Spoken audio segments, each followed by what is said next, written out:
นักเก็ตไม่หยังให้ข้อยถามเจ้าเนี่ยถามอีหยังเว้ยคิดว่าสิตอบได้อยู่บ่โอ้ยกูกล้วยถามมาเลยตอบได้เบิดอันนี้มันทดลองสมองเด้มึงถามมาโลดกูตอบได้เบิดอยู่แล้วบ่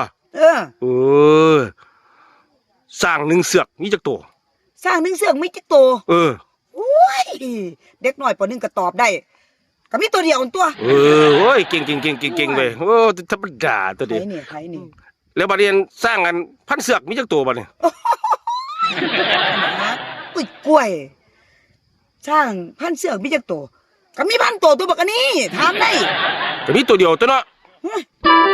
จังได๋ยังว่าตัวเดียวอ๋อก็สร้างมัน1,000เสือกอยู่แหมมันก็มีตัวเดียวตัวเขาบ่ได้ถามว่าเสือกมีจักสร้างมีจักตัวเนาะ